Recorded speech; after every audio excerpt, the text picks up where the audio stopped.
Hello and welcome to this Primadonna Festival panel. It is a great pleasure to be doing this panel, although a little sad because we hoped to be holding the second ever Primadonna Festival in Suffolk for real in our physical beings. But of course, the current situation has made that not possible.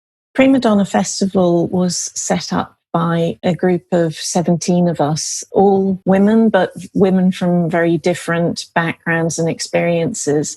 And we set it up with the mission to open a festival to emerging voices as well as to established voices and to new audiences. And this is really what Primadonna in its virtual form continues to try and do, and what we will be doing next year in 2021. Anybody who has attended literary festivals, anybody who, like me, is a writer who has been on that circuit, understands it to be not necessarily as open and inclusive and welcoming as it should be, certainly not to have that kind of diversity that it should have, which is in part, of course, a reflection of structural issues within publishing and within the wider world. But it's something that we decided to address head on. And the thing that was so exciting about the first Primadonna was how absolutely joyous it was. So I hope that we can give you a little flavour of that with this panel.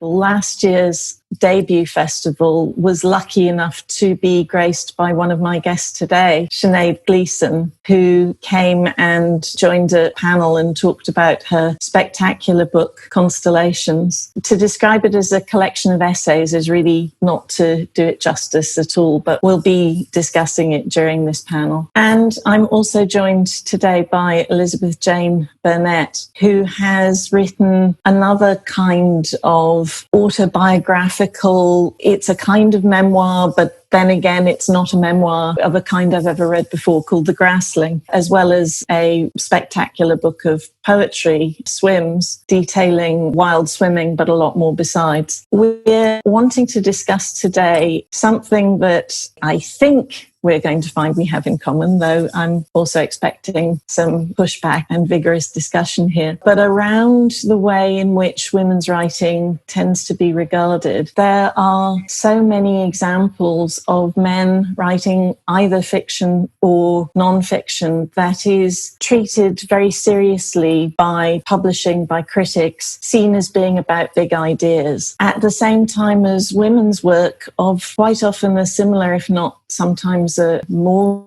interesting, more intellectual nature is often seen reductively as being in some way domestic, as being inward facing, as being about women and for women. Because I have these two writers here who are writing in such interesting ways that are both personal, but to me also about huge ideas, who focus in on very tiny details and yet in those tiny details find whole universes, I could not really have a better couple of people to hold this discussion with. But I'd like to start by asking them to read something from their work. These works show some of the best use of language I've really ever seen. Can I come to you, Sinead, first and ask you what you're going to read? Certainly, because we're going to read quite short, and because I knew I was speaking with Elizabeth, whose book I loved, The Grassling, and as a book that's so centred and anchored in language, I thought I'd read from one of the pieces in my book that's quite fragmented. It's a piece called Panopticon, and it's about hospitals and hospital spaces, but about the kind of the geography and the psychogeography of hospitals. So I won't read the whole thing. I'm just going to read a couple of bits for it, so which I think hopefully get across some of the concerns of the book. So it's called Panopticon, Hospital Visions. There is a chance that you entered the world in a hospital. First cries ringing out beneath stark lights, emerging from under the blue sea of your mother's surgical gown. At once subjected to the medical gaze, weighed and watched, doctors listening for a sign that says, I am here, I live, I breathe. Trolley trundle and silent blare. I'm on lates this week. Whir blink of machines, food trays rattling. Nurse! The three notes the blood pressure pump sings on completion. Pinging of patient call bells. Squeak of sensible footwear.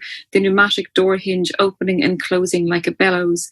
The ghostly exhalations of those who took their last breath here. In a top floor room, there is a source of consistent, broken tapping. I assume it to be birds. That's the bird, a nurse explains. A fake bird on a string to scare off the other birds. Eternally in flight, its carbon fibre wings bouncing off the flat roof. I try to find a rhythm in each landing every time the wind drops. The air conditioning goes unnoticed by me for weeks, until it appears like tinnitus, and the rattle becomes an anti-earworm. Nurses and cleaners tell me they can't hear it, but it thunders through every night. The telltale heart beneath the floorboards, the woman inside the yellow wallpaper. Do you hear that? The haematologist addresses the student doctors ringed around my bed. A white-coated picket fence. A clot. Sounds like a creaky door, he says. When they leave, I listen for its hinges. Hail the body's own geography, what Foucault calls the anatomical atlas. Latitude tendons, longitude veins, the textured terrain, soft rind of skin, rope hair, sandpaper stubble. Infarction, presentation, pyrexic. I have learned their language, picked at the bones of their syntax. Marsupialization. The most important part of such an interaction is not to listen, but to ask questions. General anesthetic or spinal? Because I have made frequent inquiries about my health using the medical words that belong to my history, it has been assumed by doctors that I am one of them. This has an implication of its own, that a patient's motivation for being invested in his or her own health is transgressive. To be curious or to possess such knowledge is not your place. My assimilation of medical language, of inverting the act of questioning, has always been an attempt to assert autonomy, to hold on to a small part of my... I think we might have just lost Sinead at that wonderful moment in her writing. I think she'd just come to the end, which was a lovely place to cut out. I think she had just come to the end. So I'm thinking that I could come to you. EJ, are you reading from The Grassling? I am reading from The Grassling, yes. And like Sinead, it was the piece that I chose was sort of a nod to the fact that I was reading with her. So it contains the title of her book, the piece that I'm going to read. And it's also chosen because of the time of year that we're in. So this is being recorded sort of as we approach Midsummer's Day, so I'm going to read that section from The Grassling. Midsummer's Day is one of the hottest of the year, and of any of the country's summers. Water sways gold as wheat, and I swoon in the heat. Even with such dense sunlight, the water bites. I have expanded. I am more of my father's now. As I swim, I am my father, I am his father, I am his. I have grown towards them and our roots have touched. We are part of the same system. Now when I breathe, so does he, so does he, and so does he. And so does the lavender, and so does the iris, and so does the bluebell, the lamb's ear, the unimus, the eleagnus, the oleaster, the barberry, the mountain ash, the wild rover rose, the Michaelmas daisy, the sweet pea, the lupin, the forget-me-not, the euphorbia, the daffodil, the dogwood, the martin spurge, the willow, the beech, the birch, the conifer, the eucalyptus, the oak, the ash, the elder, the hawthorn, the apple tree, the plum tree, the wood, they breathe. The blackbird and the chaffinch and the bullfinch and the hawk and the thrush and the long-tailed tit and the robin and the sparrow and the wood pigeon and the goldfinch and the greenfinch and the swallow and the swift and the skylark and the house martin and the gold crest, they breathe. And the stars and the planets and the constellations. And the meteors breathe. And their names breathe, and the deer and the rabbit and the badger and the weasel and the stoat and the fox and the mole and the vole breathe, and the leaf and the grass and the root breathe, and the field breathes, and the worm and the protozoa and the bacteria and the earth and the topsoil and the humus and the clay and the chemicals and the bedrock breathe, and the air and the soil and the water touch and spin and touch and spin so that we breathe, all of them touching and spinning and speaking and singing and soaring and flinging their breathing. With each stroke, the part that I know is mine evaporates, possession sinks. But there is still a body and things outside the body. There is still an in and an out, to strike out and out and out. And always the body is calculating how far it can go, how far let go, how far is too far, and means it won't be able to come back. But I am only vaguely aware of this. I am still lodged in the feeling that I could go anywhere, that I don't have to end. I don't fight the sea, but go with it, rising on each high wave, settling into each aftermath. I am an older version of myself before I came to land. Thank you. That's absolutely marvellous. And Sinead, your reading was wonderful too. Obviously, you got thrown out of this discussion right at the end of it, I think, wasn't it? It was at the end. I don't know what, if you want to chop or edit. I think the authenticity of us all trying to share ideas and language and discussion while having the kind of rude technology interrupt us, it feels to me like something that we don't really need to gloss over. And again, I mean, listening to the two of you, it made me think so much about the ways in which what I was trying to describe at the beginning, your writing does remind me powerfully of each other's writing, in the sense that I think of those old science films where you used to start at a distance to something and you would zoom in and zoom in and zoom in, and then suddenly you found yourself looking down into the molecules and then be a deeper layer still. Is that something you both recognise? Yeah, it certainly is for me. And quite often the lens sort of starts perhaps as a bird's eye, or even above that, perhaps I'm looking at a map. So quite often in the Grassling, I go to archives and look at old maps of areas and start at that level. And then it will go to the bird's view, then it will go to the plant's view, and then it will go to the soil's view, and it will go into the soil as far as I'm able to see into the soil. So that certainly, that kind of perspective is true in the Grassling. And just sort of tangentially to that, sort of Sinead, the way that you use that medical language and that sort of the play between the medical and the personal, I think is something that sort of I look at in nature writing, but it's scientific language, but, you know, sort of a different part of science, but also sort of trying to get that interplay with the personal and the scientific. Yeah, very much so. And I mean, we all have a kind of, you know, quotidian language that we use every day, you know, talking to our families and going to the shops and that stuff. But then in the work that I'm doing in terms of the body and medicine, and the work that Elizabeth-Jane is doing in terms of nature, it requires something else. And I think in the type of writing that we do, specifically nonfiction and particularly the essay, I think the essay is it's a very small unit, and it allows that kind of intimacy and that kind of honing in and that sort of fixating on something very small and distinct. I think it encourages it. I think it demands it in some way. This kind of form, it allows you to be very, very close to a subject. And for me, it's a form that's all about specificity.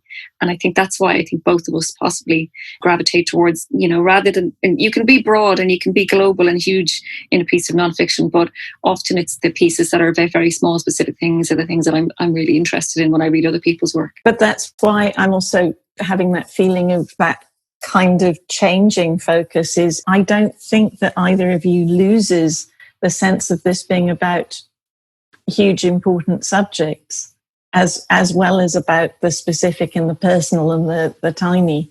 And that, to me, that range is what is so compelling. I think one thing that's very interesting to talk about when you talk about nonfiction or essays is the subject. What is the subject? And possibly this will tie into where our conversation will go in terms of gender and women, and what women write about, or people expect women to write about, is the idea. I did an event not that long ago about Woolf, and I was thinking about that Woolf line where she talks about, you know, sport is a big subject, football is a big subject, war is a big subject. So why isn't the opinions of women sitting in a drawing room a big subject?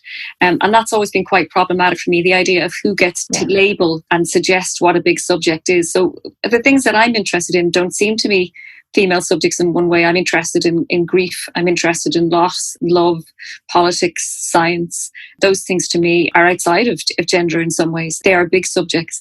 And sometimes I think when we get writing by women, there are things that if you write about your family, or you write about your children, or you write about lost love, it's somehow a very female-centered experience, which feels like nonsense to me, because those things happen to all of us. But I've said it before that, you know, when women write about some subjects, it's considered small and domestic, and when men write about it, it is the human condition. Yeah. And that goes for fiction as well as non-fiction. So yeah, it's the idea of what gravitas we give to the subject. Who decides what subjects are important, and why over the years has there been a gendering of those subjects? is interesting, I think.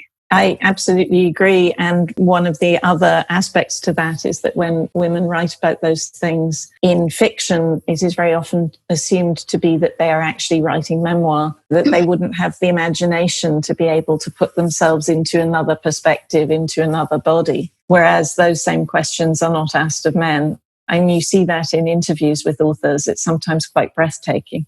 Yeah, I mean, so as the author, I guess you only have so much control over how it's received. Yeah. And so The Grassling is described as a memoir, and it does certainly include life writing, but it's also about a blade of grass that comes to life and a creature that lives in the soil. And those things haven't happened to me. So it's obviously a blend of fiction and sort of lived experience. But what I'm interested in also is sort of as a nature writer is whose experience we're talking from. So as somebody who is, say, out in a field, I'm not thinking just of myself and my being in that space, but I'm thinking of myself as an ecosystem and sort of everything that's around me. So the blades of grass and soil, sort of how are they responding to my presence? How am I responding to them? And sort of trying to get language in between those sorts of relations. So I'm opening up that idea of whose experience am I writing from, because, you know, I'm the conduit, but I'm also sort of really listening to other organisms around me. And that becomes really exciting when it's, you know, you're not just thinking in terms of the human, but, you know, who else can you write about beyond the human? And the connectedness. I mean, you talked about ecosystems, so it's also the connection of the human to those other systems and within those systems. Absolutely. So, you know, it's just a sort of broadening, I guess, of what that idea of life writing and experience is, and our connections with other people, but also with other organisms, with the more than human as well. Yeah. And you talked about the lack of control that you as writers have over how work is received. Are there, however, ways in which either of you write defensively or in some way kind of put things out to try and assert some kind of control? I don't think, I agree with EJ. I don't think you have any control on people. You know, I've said many times that I don't think of my book as a memoir. It's a collection of essays, and multiple times it's called a memoir.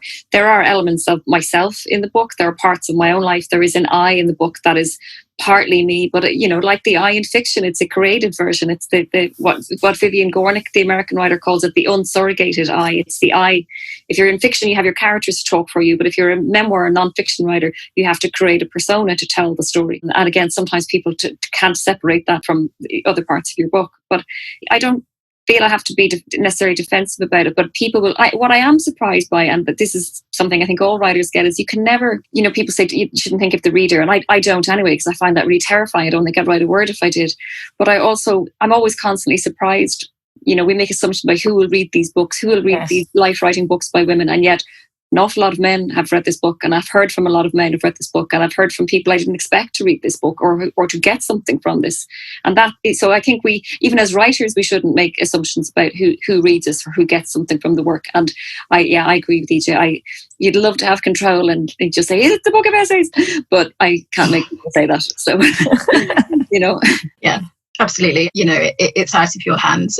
But I think also you don't write in a vacuum. So, you know, if you're a writer, you're part of a writing community. And so maybe you've had conversations with the people that will become your readers. I think that's, you know, often the case. So you are sort of writing in an environment, you know, of people who are also exploring perhaps similar ideas, but coming at them from a different perspective. So I work as an academic as well. So a lot of my work would be going to conferences and hearing really fascinating papers.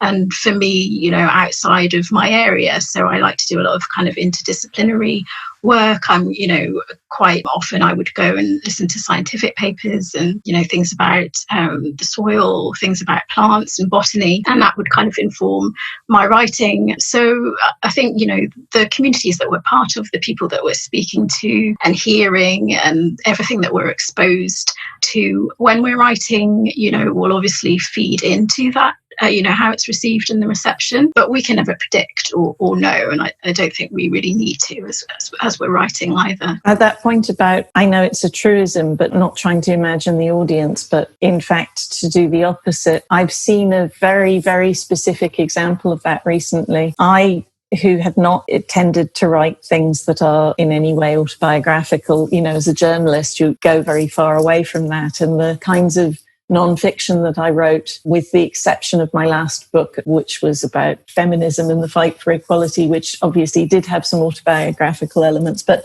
most of it would not. In December, my stepfather died, and then my husband died at the beginning of February. Both my mother and I have started blogging, and that has been a very interesting thing, because my mother, in her blogs, they're very good, but the thing that she's writing that is really spectacular is she's writing letters to her dead husband, my stepfather, to tell him what's happened since he died. And somehow, in writing for him rather than a wider audience, she's achieving a kind of voice that she doesn't have so much in the blog, where they feel a little bit more self-conscious. I've been trying to analyse why it is and why the one form of writing is quite as powerful, but I do think that must be a large part of it. When I started to write first, I didn't tell anybody that I was writing, because I'd been very involved in books in Ireland. I used to present a book show on the radio here, and I didn't want anybody to know, because I thought it's rubbish. I'm not going to send it to anybody or publish it. So I kind of wrote in a vacuum on its own. And that I felt was very freeing. If I imagined no one would read it, I think also with this kind of work, you have to be authentic. You have to be raw. You have to go where the dark and often painful or difficult to write down stuff is, because I think the reader will know when you haven't. They caught on that you haven't done that, and that you've resisted, that you've run away, that you haven't confronted the things you set out to confront.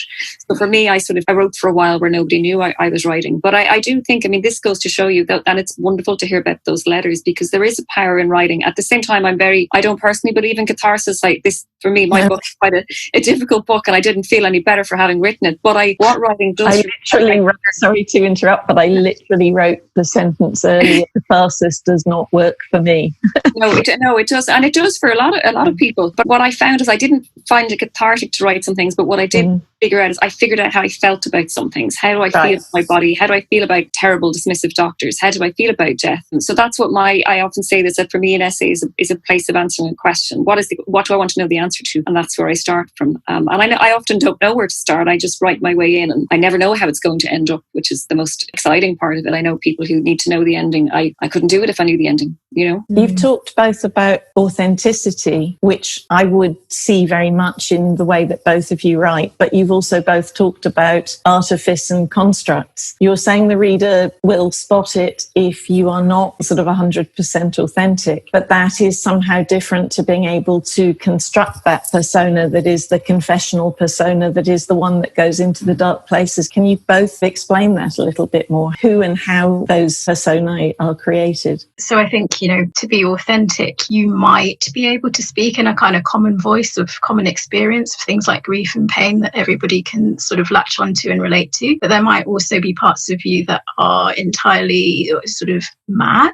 And that's certainly a part of grief as well, that you have these kind of really extreme emotions that you can't particularly process. Or, it's just part of being human, is that there are parts of yourself that you don't understand. And I think writing allows you just to trace those parts and just to follow them. And so I think that can be really exciting, and that might lead to more experimental uses of language, for example, where you're just going with what it is to feel human at that time. And then that will probably circle back to a more, common narrative that we might have heard of before. But I think, as writers, we need to also give ourselves space to follow the things that we don't know where they're going. And that can often be what comes back as most exciting in language, I think. Yeah, I think, I can think of times in my writing, I agree. There's lots of things in that aren't consolations, because they're not because I was afraid of them, but because they're not interesting to me, and they don't form part of the narrative, and they don't contribute to what the whole piece was about. But I definitely know that there are moments where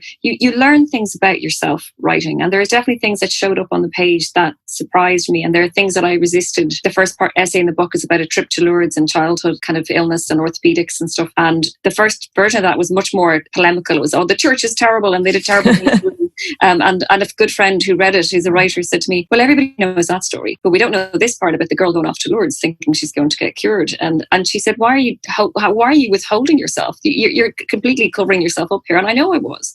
And it was that fear of something that you said to us in an email, Catherine, about, why will this be interesting to anybody? Why will anybody want to read about this aspect of my life or what happened? And again, I find all the time from that piece, I hear from people who were sick when they were young, people who have a limp, people who had terrible doctors, people who are very religious, people who are anti-religious, people who still go on pilgrimages, people who pray to saints every day, people who hate the Catholic Church. So you'll get a whole gamut of responses to a piece, even ones that I don't often expect, that are not even, that I don't see anything in the essay that I get the response from. And you can't, that's the other thing, that you can't second guess how someone will respond. And that's been one of the most interesting parts of the book, seeing how someone connects and transposes their own experience onto your experience and finds an overlap. Have you found, and you mentioned that men had read Constellations, did you find anything that you could see that appeared different in the responses from men and from women, or was it variegated? It was very variegated. I mean, obviously, there were men who hadn't had children but were parents, so couldn't necessarily relate to the pieces about pregnancy. But a lot of men I heard, and I heard from a lot of men with disabilities, men talking about how there's so much conversation, which I agree, around the female body, and there isn't around male bodies and male shame in terms of bodies and not feeling good about yourself and body dysmorphia, which is I've heard from people about those things. And one of the things I have really liked is that I've heard from a lot of doctors and medical people. I went to speak at a big arts medical conference last year and was slightly terrified, might get bottled off the stage by saying doctors are terrible.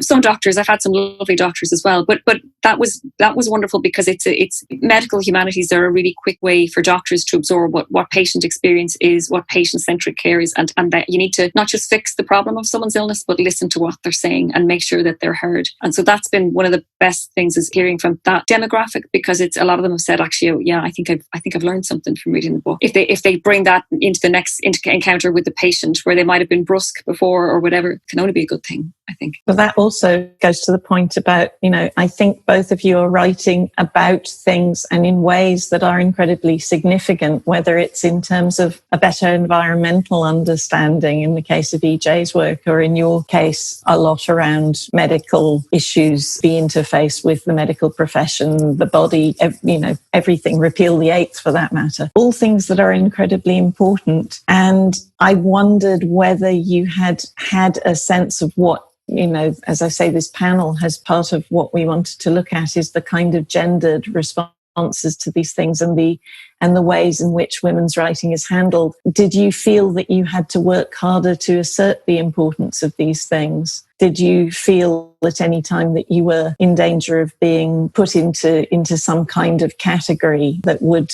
in the act of categorization, reduce the impact of what you were saying? I would just say that when The Grassling was coming out, there was a lot of material, sort of, first of all, that was calling it a memoir rather than a nature writing memoir. And I had to keep inserting nature writing and just sort of having that conversation and pointing out that, this really is nature writing, and doing interviews about it, sort of bringing the conversation back to that idea of nature writing and environmentalism. Because yes, it is about my life, but it is also about the life of the soil. And that's really what was driving it, that and my need to understand this particular piece of land, and in connection to a personal history and the passing of my father. And so that personal story sort of came into it and is part of it. But it was part of that initial question, and Sinead was talking about how it's the question that drives the writing, right? The thing that you want to find out. And my question was, what can we do to safeguard the soil, which only has a limited amount of harvests left and has all this wonderful, microorganisms in the soil? What can we do to safeguard all that life? And that really was the conversation that I kept trying to bring the focus back onto. And I mean, you say you kept having to do that. That's, I presume, partly not so much a gendered thing, is that there isn't that much of the kind of writing, or indeed that big of a category that you inhabit. And so people are not entirely familiar with what you're doing. Yeah, absolutely. I mean, the Grassling is quite an odd book in terms of, works of writing. But, as we've spoken about, there's only so much as the writer you can do to influence that, how it's received. And what about you, Sinead? Right. What I loved about the Grassling, and it's a quality I love in a lot of work, is that, you know, the idea that you wouldn't find this book in just one section of the bookshop. I love that about the Grassling, that it is a completely hybrid kind of text, that it is a nature writing book. It's also a memoir. It's also a prose poetic book. It's also a book of poetry. It's the kind of work that is happy to sort of have its feet in many camps.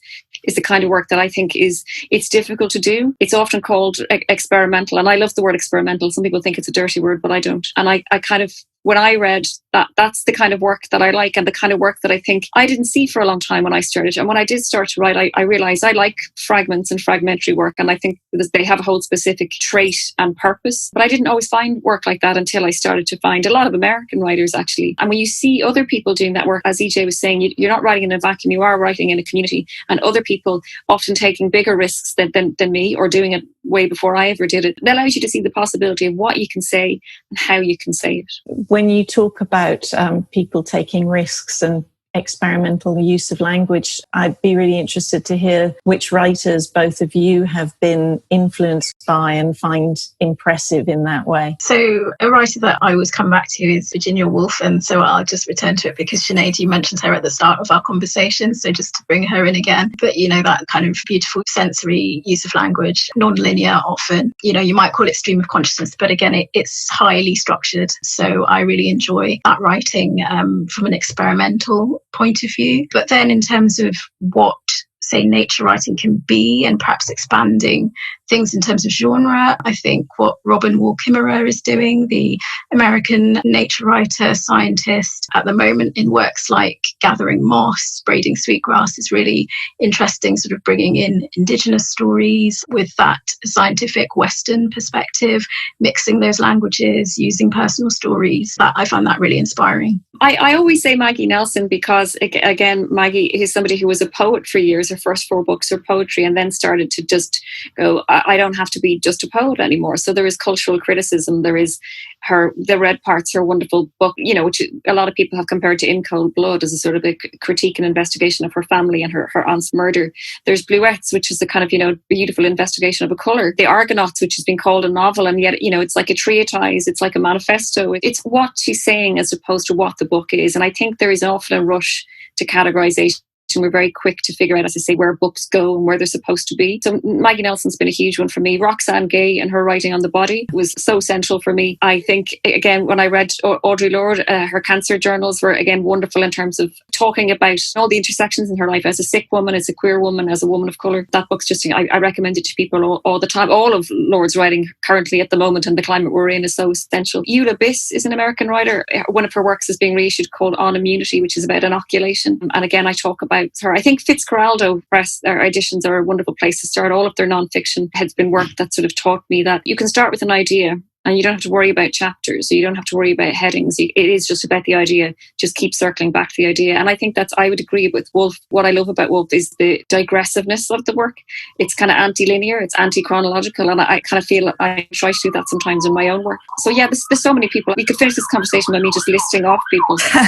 Yeah, too many, but there's a few for starters. It's funny because when you're talking about that, but also when you're talking about the ability to play with writing and not be constrained by the forms, not be constrained by where it's going to be shelved, you're actually both completely right and going against everything I always used to tell young writers when I was training them up as journalists, and also everything that I've been told by my publishers, because one of the things that I've done is I've very often written books that don't fit neatly into a book category, and they hate that because of course it's not as commercial, because you know they know to shelve it specifically in one place, then people will also know where to find it. Whereas if it's something that confuses people, it may not get the show that it should.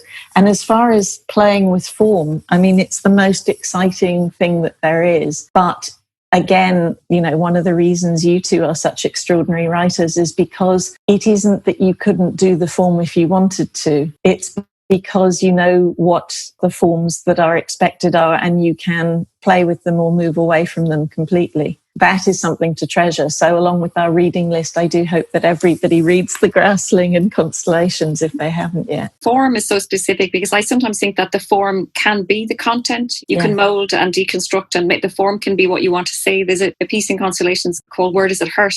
It's an essay on pain, and it's about trying to articulate pain when it's a very hard to articulate thing and so unique to each person. So I took a structure which was the McGill Pain Index, which is 77 words in 20 groups, and I sort of replicated that. And I don't think I couldn't have written 10 blocky pages on pain. I would have been completely bored myself. Whereas to use that form allows you to talk about a very serious subject and make it kind of playful as well. So yeah, I couldn't have written that essay any other way. It had to be written in that form, I think. It's absolutely right. If you had been writing that for a journalistic publication, it would have had to have the opening sentence that grabbed you, the first paragraph or two that drew you in, the nut graph that began to set out what your argument was, the exposition, that kind of standard linear writing that is so familiar to us, but unless you're somebody who knows what you're looking at, it's just something people are comfortable with. But I think it also lulls you into not thinking sometimes because it is such a familiar pathway. The thing I'm very aware of in this conversation is that we've talked less about gender than perhaps we might have expected to. And I don't think that's necessarily a bad thing. I mean, one thing I was going to say is that in creating Primadonna, we were very consciously creating a platform for more and different female voices, but not actually to try and force women always to talk about being women or being, that awful combination of words,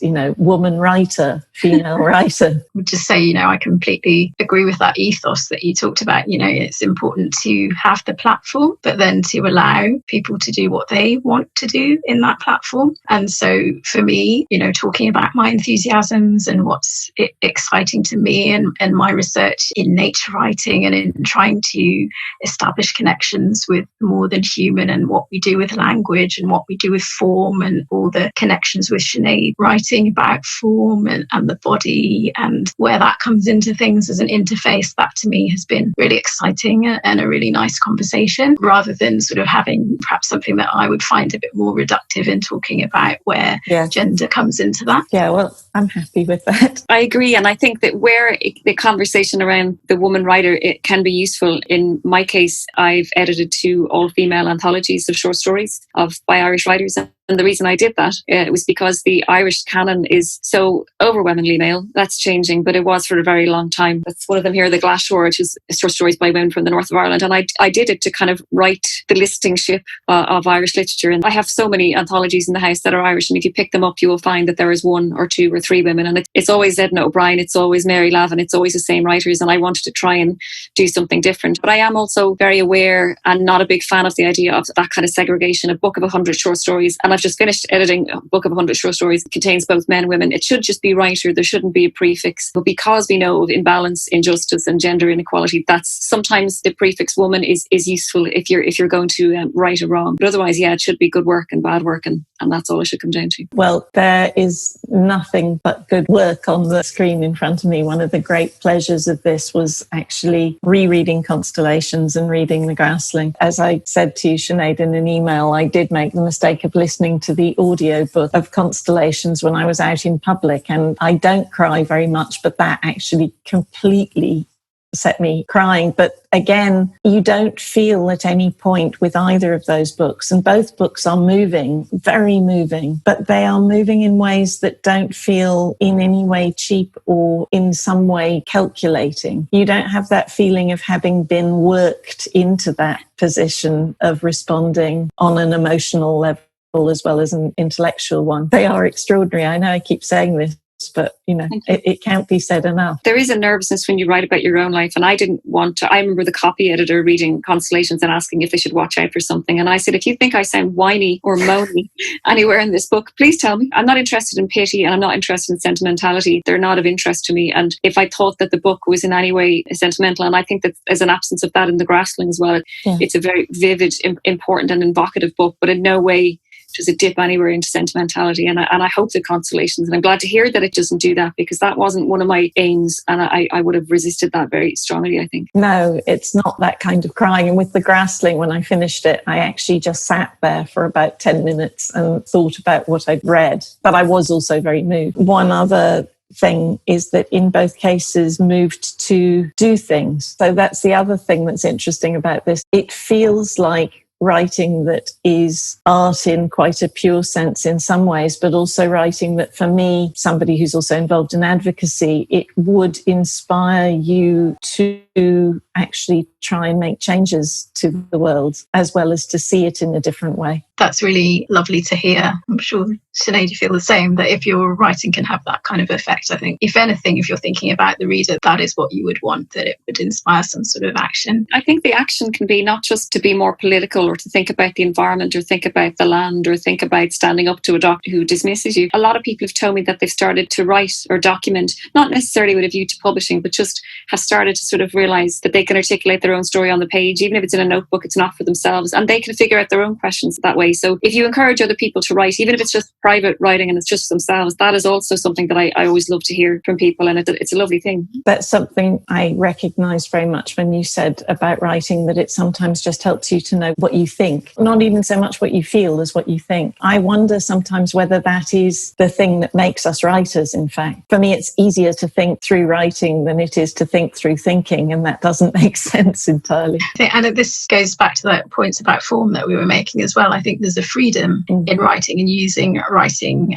for thinking and as thinking, so that you can free yourself from some of those paradigms that you are locked into every day, even without thinking about it. You know, we all think about things in a certain way because we've been conditioned to think about them in those ways. So writing, when you unlock yourself from some of those paradigms, even in the way that you write a sentence and think about beginnings and middles and ends and how things come together, it can give you that freedom of thought. I think it's the paraphrasing of the Joan Didion line, you know, we tell stories in order to survive or in order to live or whatever it is. And I think that's connected to this as well. It's often, for some people, it's so essential they couldn't imagine not doing it. It is an act of self-interrogation. You do sort of find out how you feel, and sometimes, as I say, it does work for people on the level of, like, they figure it out and therefore it doesn't bother them. It doesn't play in their mind as much. It isn't something that necessarily haunts them. And again, it's not something they always want to share with the world or with anybody else. It's sometimes just a completely private act, even though there's so much discussion about writing and online writing and festivals and those things, that sometimes writing doesn't have to be a public thing for it to matter and for it to achieve what it set out to achieve. I think, again, that's a really important insight for the Primadonna audience, because one of the things that's very different about Primadonna was we had at the first festival a very high number of people who were first-time festival goers, but we also had a very high proportion of people there were themselves writing, but many of them unpublished, many of them with ambitions to publish, but not all of them. I think there were people there